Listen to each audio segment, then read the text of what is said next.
오늘은 제가 또 하나를 준비했습니다. 어떤 거냐 그러면 보통 일반 오너분들께서 고체 왁스를 많이 사용하시죠.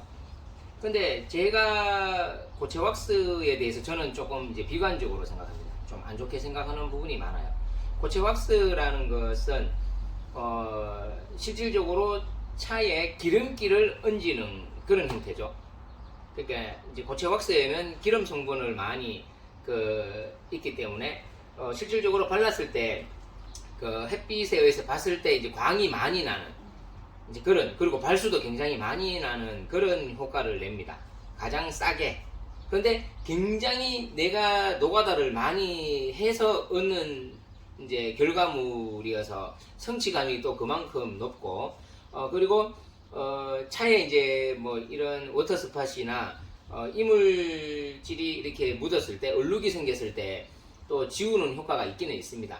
그런데 제가 봤을 때는 근데 일반 오너분들이 할 수 있는 최선의 선택이 고체 왁스라고 생각을 해요. 뭐 다른 걸 해갖고는 그렇게 뭐 성취감도 못 느끼고 효과가 그만큼 안 나니까. 근데 제가 봤을 때는 제가 작업을 이제 저희가 만약에 광택이 10대 들어온다 그러면 고체 왁스 때문에 광택을 내러 오시는 분이 한 4대 정도 있습니다. 안 그러면은 이제 고체 왁스 기스도 있고 자동 세차 기스도 있고 뭐 이런 세차장 솔 기스까지 그런 것까지 생각을 했을 때는 제가 봤을 때는 10대 중에 6대 이상이라고 볼 수도 있어요. 왜냐 그러면 자동 세차 돌렸다가 세차장 솔 기스 보이죠? 그러면은 나중에 하는 게 고체 왁스죠. 이제 기스가 덜 보여야 되니까. 근데 그 기스가 고체 왁스는 보통 제가 이제 그냥 저희가 고체 왁스를 안 쓰니까 콤파운드로 한번 예를 들어 볼게요. 이제 요것도 웽 왁스기가 이제 굉장히 많은 콤파운드에서 크게 상관없는데 보통 왁스칠을 할 때 이런 식으로 하죠. 이런 식으로 뭐 이래 합니다. 뭐 계속 이렇게 돌아가면서 이렇게 하잖아요. 계속 돌아가면서 이렇게 도포를 하죠. 근데 이런 식으로 도포를 다 해요. 막 그러면은 문제는 제가 봤을 때는 그렇게 사용을 하면 안 되는 이제 다 대부분 그렇게 사용을 하시겠죠. 근데 이거를 여기서부터 이제 해가 가요. 본네트 하는데 뭐 한 15분 뭐 이렇게 그리고 핸들부터 이렇게 다 해가 가면 이쪽은 다 말라버리겠죠. 이미 한 30분 40분 이상 뭐 길게는 1시간 정도 들어버리니까 그렇게 봤을 때 이게 문제가 아니고 제가 봤을 때는 이제 이거를 또 닦아내잖아요. 그러면 또 닦아낼 때는 그냥 닦아가고 또 잘 안 가요. 왜냐 그러면 이게 1시간 정도 이미 30분 이상 굳어버리기 때문에 또 이렇게 돌려. 안 그러면 그냥 이렇게 닦아도 돼요. 근데 보통 대부분은 돌려가 닦습니다. 그래야 이제 돌려야 좀 잘 닦이니까. 그래 광도 많이 나고 뭐 이런 식으로. 그렇게 되면 이제 처음에 제가 봤을 때는 이제 자기가 생각하는 멀리서 보거나 이제 금방 돌렸을 때는 기스가 안 보이겠죠. 가려지는 역할을 합니다.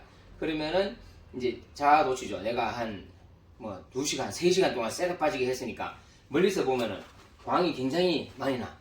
근데 가까이에서 보면은 제가 잠깐 끊고 제가 사진을 한번 첨부해 볼게요. 그 차들이 나중에 어떻게 돼 있는지 제가 잠깐 한번 사진 올려보겠습니다. 지금 끊어 볼게요.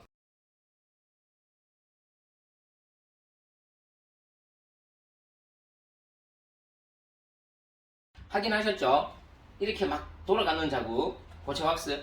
지금 제 영상을 보시는 분들, 고체 왁스를 쓰시는 분들 한번 보시면은 뭐 지금 이거는 우리가 이제 조명 때문에 그렇게 이제 더 진하게 보이지만 분명히 자기 차에 가셔서 이런 식으로나 햇빛에 이렇게 한번 자세히 봐보십시오. 돌아가는 게 있어요. 근데 대부분 기스가 많은 차에 고체 왁스를 쓰기 때문에요. 이 모양이 덜 보일 수도 있어요. 왜냐면 다른 기스가 더 많으니까. 그러니까 중고차에 기스가 많은 차에 하는 거는 제가 봤을 때는 뭐 크게 상관없겠죠. 왜냐면 더 이상 기스 날 게 없으니까. 그러니까 광빨로 가는 게 맞는데 제 생각에는 새 차에 하시는 분들은 조금 생각을 해보시는 게 맞아요. 새 차에도 기스가 많이 납니다. 바로바로 표시 나니까. 그리고 이제 그렇게 고체 왁스를 쓰실 것 같으시면 솔직하게 물락스를 쓰세요. 물락스가 광발은 조금 적어도 그래도 힘도 덜 들이고 쉽게 할 수가 있고 달수도 잘 나오고 뭐 어차피 그 유리막과 고체 왁스의 차이는 유리막은 장기적으로 오래 갑니다. 근데 고체 왁스나 물락스는 고체 왁스가 조금 더 가기는 더 가요. 왜냐 그러면 기름기가 조금 더 많기 때문에. 근데 어차피 물락스나 고체 왁스는 세차 한두 번이면 거의 없어집니다. 왜냐 그러면은 그거 뭐냐 그 카샴푸 때문에 다 닦여내서 나가요. 기름기니까 카샴푸에 있는 세정작용 때문에 닦여져 나갑니다. 새가 빠지게 3, 4번 뭐 3시간 4시간 새가 빠지게 해봐야 그 다음 세차 때 되면은 다시 끝이에요. 그러니까 고체 왁스 쓰지 마시고 물락스 사용하시고요. 만약에 이제 고체 왁스를 굳이 쓰시고 싶으시다 그러시면요 반 이렇게 해서 반만 하시고 반만 이제 고체 왁스를 바르고 바로 닦아내시고요. 그 굳기 전에 닦아내세요. 그게 차라리 오래 놔두다 봐야 더 딱딱해지니까 고체 왁스니까요. 딱딱해질 거 아니에요. 오래 놔두면 딱딱해지면은 그 딱딱해진 만큼 기스가 내가 더 세게 문질러야 되니까 기스가 더 많이 나니까 그냥 좀 그냥 딱 이렇게 어느 정도 발렸을 때 그냥 한 본네트는 반판 핸달 같은 경우는 핸달 한번 다 바르고 그냥 바로바로 닦아내세요. 그게 맞습니다. 그러니까 굳이 다 발라놓고 하시면 굳어버리면 닦기도 힘들고 너무 그 이제 기스도 너무 심해요. 너무 깊게 납니다. 제가 아까 전에 사진 보여드렸잖아요. 그거는 광택기로 지우기도 진짜 힘들어요. 그러니까 하실 것 같으시면 조금씩 발라놓고 바로바로 닦아내시고 안 그러면 물락스 사용하십시오. 고체 왁스는 그 성취감에 비해서 차에 뭐 이렇게 가해지는 데미지가 너무 큽니다. 광발만 보고 하실 것 같으시면 하셔도 상관없지만 차에 스크래치나 기스 이런 거 생각하시면 고체 왁스 사용하지 마시고 물락스 사용하십시오. 오늘도 제가 뭐 이게 어느 정도 도움이 되셨는지는 모르겠지만 제가 그래도 조금 아는 선에서 그래도 조금이라도 제 유튜브 보시는 분들한테 도움이 되고자 이렇게 한번 올렸습니다. 항상 제가 또 조금씩 이제 생각나는 때마다 좀 이렇게 내용이 있으면은 계속 올리겠습니다. 오늘도 감사합니다.